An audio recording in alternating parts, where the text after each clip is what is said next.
There's a shovel in my eye, soil on my boot, trail of the trouble. She said, let me straight to you. Bye-bye.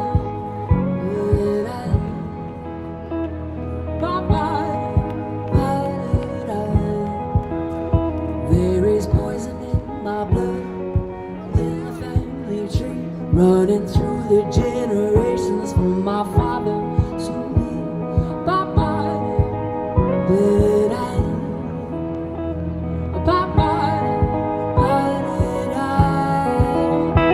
I've got dirty hands, I don't sleep at night. Got dirty hands, no alibi.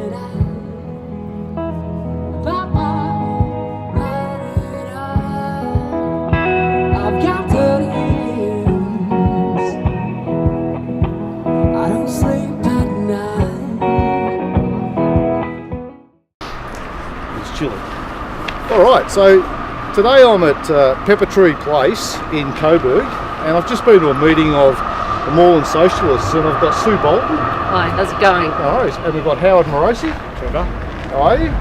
And you guys we've just been inside and you've been talking about some disturbing plans by Moreland City Council, it seems, who look like they're intent on following Melbourne City Council's ideas of basically criminalising the homeless, which doesn't, we don't need that sort of stuff going on. So I'm just wondering, what sort of information have you found out? What are they actually planning?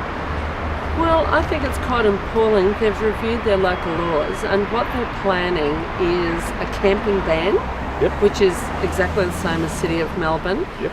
with the only exception being that they won't prosecute you if you can prove that you're homeless or prove that you've got a mental illness. That's tricky at 9 o'clock at night, on a Tuesday. Well, that's right. Who makes that assessment?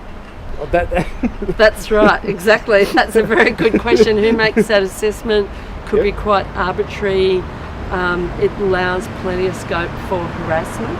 Now, the camping ban was on the books of Moreland Council in the previous or existing lot of local laws, but the fact that they're re-proposing this after their review, and this is in the light of the homeless ban in the Melbourne City Council and the backlash against Melbourne City Council. You would have thought Moreland City Council might have learnt something from that. Might have learnt something from that, and I think people are horrified with the scale of homelessness at the moment and the cost of housing, and I think there's more support for homeless people than ever before, because I think people can see this is not people's fault for being homeless. It's to do with the system. More support, except from councils that propose these sorts of things. And Howard, you're part of the Friends of Public Housing, and public housing is an integral component to the homeless issue, and we obviously need more public housing. What sort of comment might you have on the subject?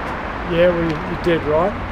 Public housing tenants want to stay in proper, genuine, government-owned, government-run public housing. And also, homeless people want genuine public housing.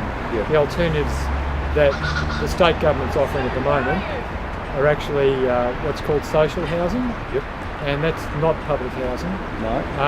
The state government's heading towards privatising a large amount of public housing. They're not talking about building more.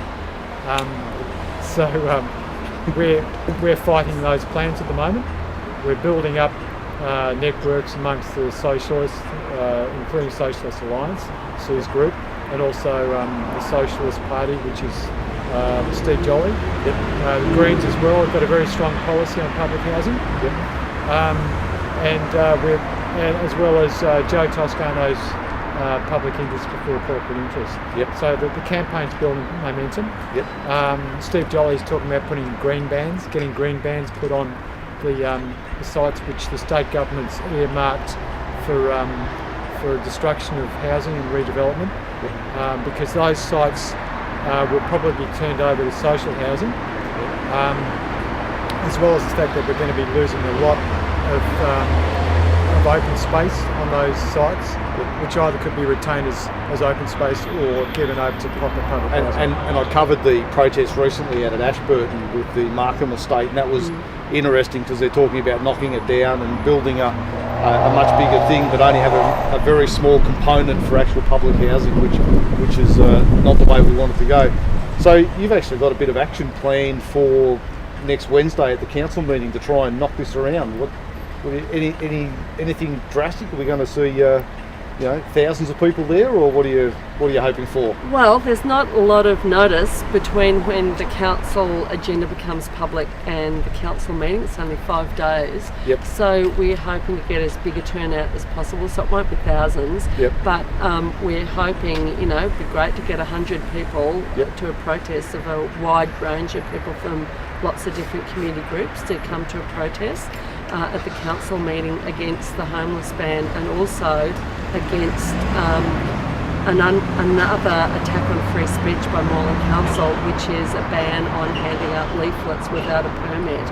And it's a fundamental right of a democratic society for you to protest the issues in a safe and non-violent manner. I don't think it's a good move. I mean, countries that have implemented these sorts of bans haven't seen it go very well. So, I hope it all goes well. I'm certainly going to be there. I love covering a protest. It's always exciting, and I hope you get some really good chants going. I love it when there's good chants happening. So, anyway, thanks very much for having a chat. Thanks very much, Trevor. Thanks, Trevor. Cheers. Thanks, guys. All right, and thanks for coming.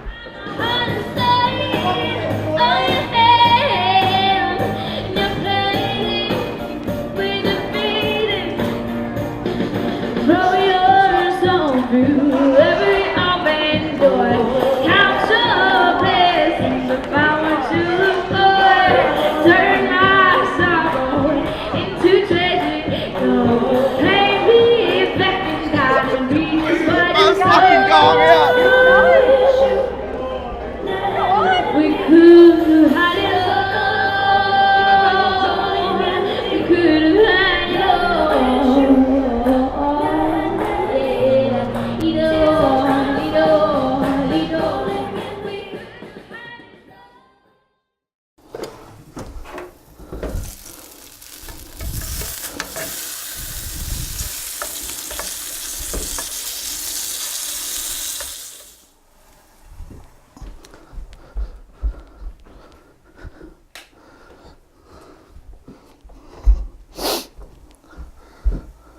All right, so it's a little bit mundane, but this, I think, demonstrates very clearly what we're talking about when it comes to how important it is to get people out off the streets and out of homelessness.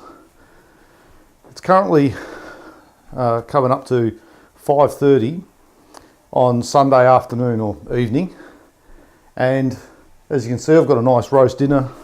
Well, I've got roast veggies cooking. I've got some steak going and some peas and beans, so a nice meal coming up. I've just finished doing my washing, and I'm going to be able to dry this out in front of the heater. You know, later tonight as I chill out. And this is the thing. These are the on-the-ground reality that people don't understand. When you're homeless, you have to work to someone else's clock. So I'm not exactly sure where you'd go at this time of night. I mean, I'm sure there's places you can go get a meal. I'm not sure where you'd be able to go to get your washing done, but it's certainly a lot more difficult than walking the 10-15 feet that I've had to go to get to my laundromat and to my meal place. So this just shows how once you've got this sort of thing and you can set yourself up with a base of operations, it enables you to relax and just chill out. And today's been my chill out day. So I think this is what a lot of people don't understand. Now I've just got one other problem. The damn music stopped on the stereo. I might have to throw some Opal lotion on, I think. The other thing is also as simple as having a fridge, so you can, when your drink runs out, you can pour another one. Certainly refrigeration is another component that I had issues with when I was in my van. And one of the things I've got in the freezer for later tonight is some ice cream. Certainly couldn't have that when I was in my van. Sometimes on those rare occasions when I was in a caravan park, I could run the refrigerator, but certainly not all the time.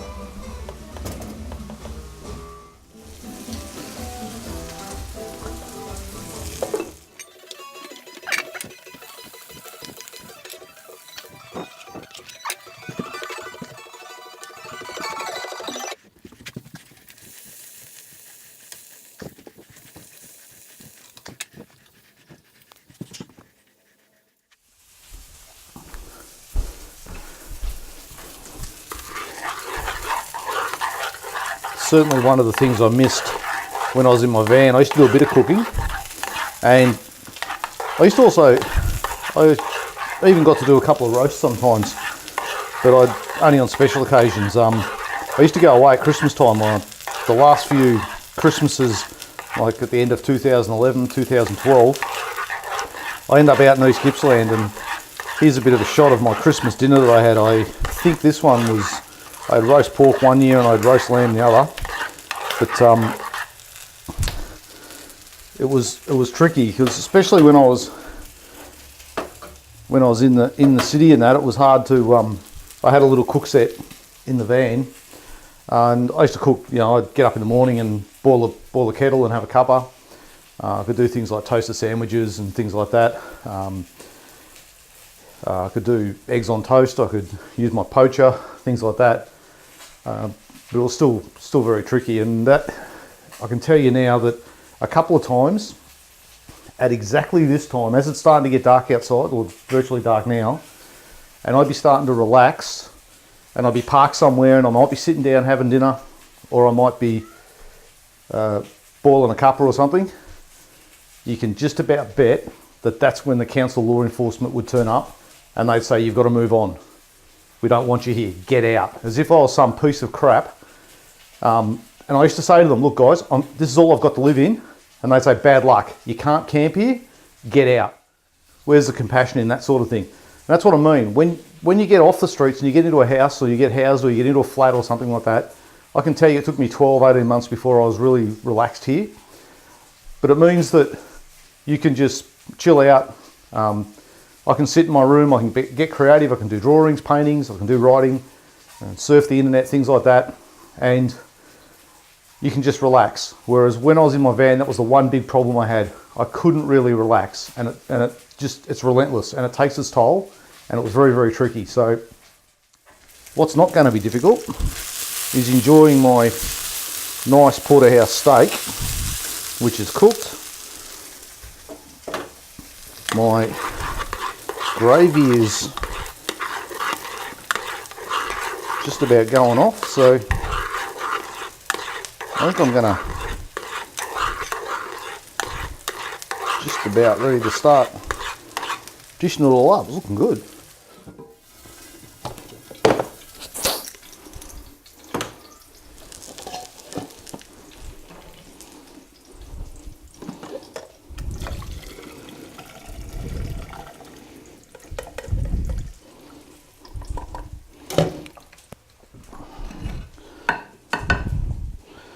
As usual, I've cooked way too many peas and beans. I tell you, it's easy to cook for 4 people, I reckon. All right.